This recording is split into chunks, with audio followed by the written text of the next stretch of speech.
So Chinnamasta Yantra. Today we're going to be making the Chinnamasta. That was the card from my Yantra Bliss Oracle deck. Alright, so get your paper and get ready. We are going to find the center of the paper. So if you don't have a really long ruler, you can actually join two together, double them over. This is like a trick way of getting a crisscross through your Yantra page. It's nice to find the center. It's super nice if you can use a square piece of paper. So today, let's see.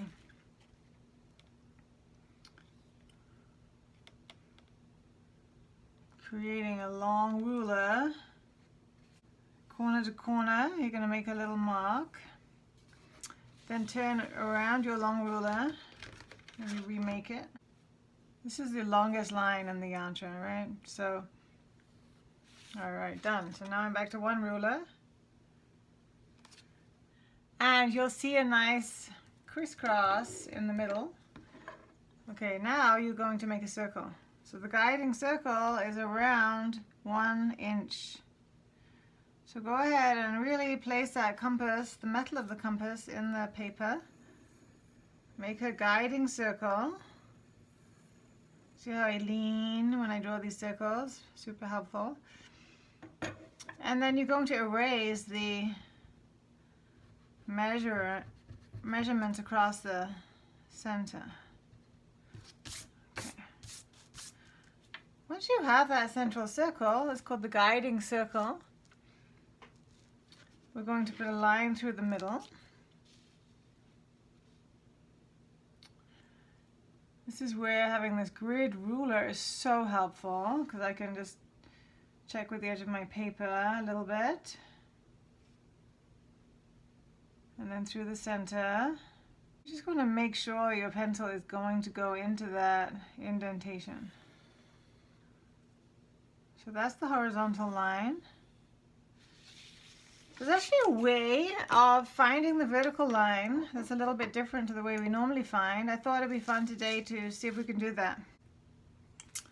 And here's one way of finding the horizontal vertical line. Let's see, maybe let's make it even bigger. Okay. So this is slightly arbitrary. You go out further and you make a mark on either side of the circle. Then you go to the opposite side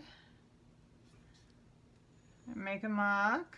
I'm hoping when I now draw a line through that, it's going to give me exactly, I might just double check with the edge of the paper again, but let's just see. Aha. So this is really nice. It's giving me what's going to be the vertical line. So let's just double check. It goes through the middle, through the crisscrosses. All right.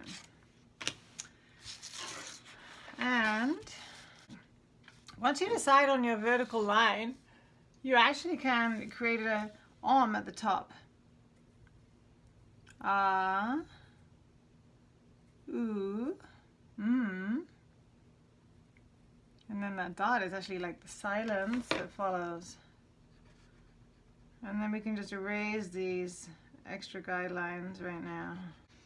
Chinnamasta Yantra is really great for focus. Focus and honing your intuition, because you know when you're not focusing on a gazillion things at once, your intuition is going to be much stronger. So the two go hand in hand. We can talk more about the goddess Chinnamasta later, but right now just know that perfection. Okay, so this is going to be to make the true diagonals. So you take your compass and you put the metal, let's see, you put the metal on the horizontal line as the horizontal line touches the circle, and then you put the lead where the vertical line touches the circle. And then you're going to swing the compass out once, twice, and then you're going to go to the next spot, the vertical line where it touches the circle, and make sure it touches the other line, more or less. And then you're going to cross over the one you just did, make a new one.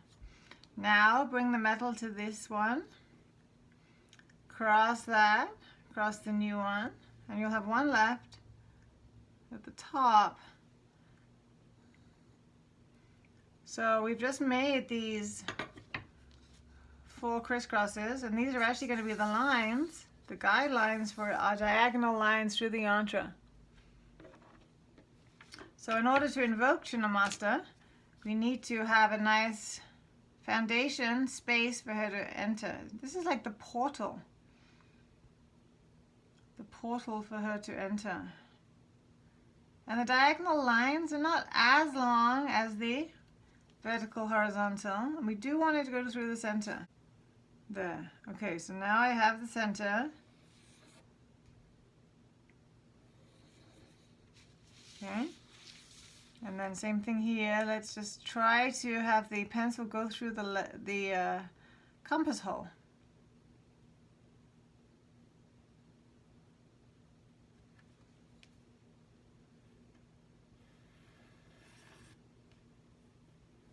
Most important is the compass hole. Second important is the crisscrosses. Next, we're going to make a circle that's going to contain the whole yantra. So this is actually going to be a circle that's bigger than the yantra. Let's see how big we'll do it. A little bigger for this piece of paper. So it just depends on the scale, right? There's no exact measurement when you make a yantra. And then you're going to make this large circle. And you know now that the whole yantra is going to sit within that circle. Eventually we're going to erase that circle. Then you can take away this guideline, this guiding circle.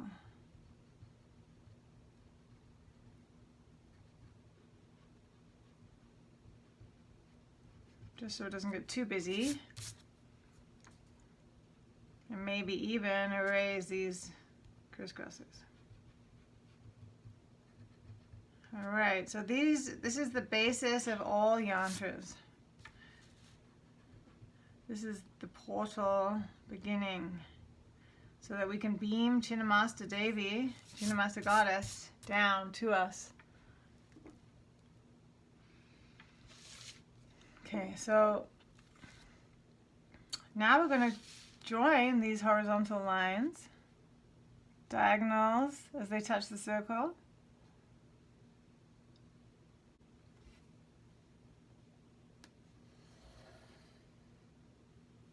And I might just keep turning the piece of paper around. Sometimes that's most efficient.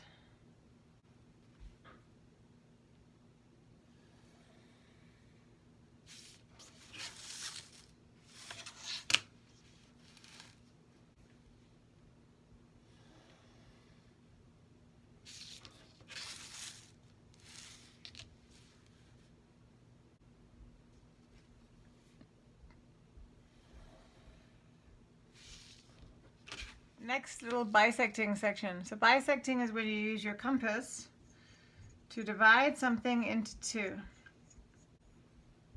So right now we're bisecting one of these. See this half of a bottom into 2.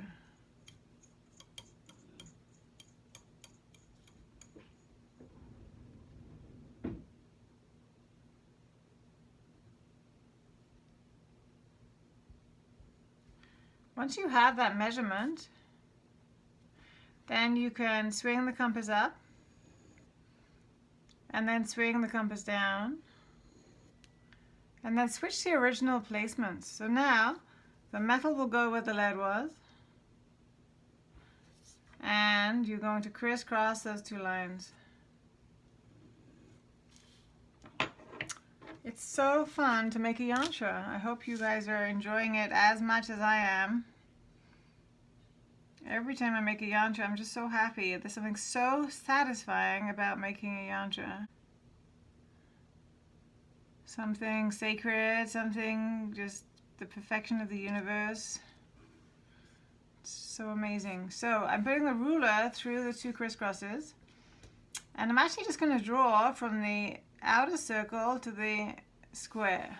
So I just drew that small amount, see, even though the ruler had gone all the way through. That gave me a basic measurement. Now with that measurement, I actually don't need to keep redrawing that. I can close my compass and put the metal point at the center and the lead on that line I just drew. Then I can make a mark on the other side of that square. See how I just flipped that over? Then I'll turn my paper and repeat. So Chinnamasta. So Chinnamasta is actually the headless goddess. She's dancing on a kind of Shiva and Shakti, and she is headless because she is not in her own thoughts. She's gotten out of her head. So if you feel overwhelmed with your own thoughts, burdened by your own conditioning, thinking, and you feel like you want to access meditation more, then rather than cut your own head off, maybe you can worship Chinnamasta Devi and make a yantra. This really has a quietening effect on the mind. So now we'll go ahead and do all of these outer lines.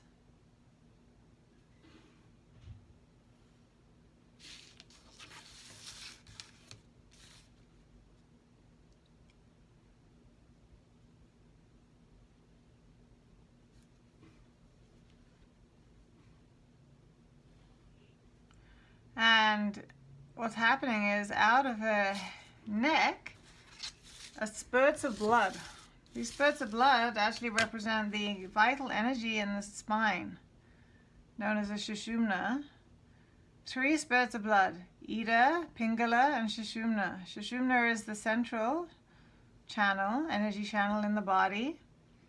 And then with that, she feeds herself. So she actually feeds the skull or the head that she's carrying of herself. She's carrying her own head in her hand. And then with the other 2 fountains of blood, which signify Ida and Pingala, she's feeding her 2 attendants, her 2 helpers. So it said that she's very kind and she's helping those around her. So it's a sort of grueling, terrifying image, but actually it's one to instill compassion, kindness, the ability to help others when you can get out of your mind.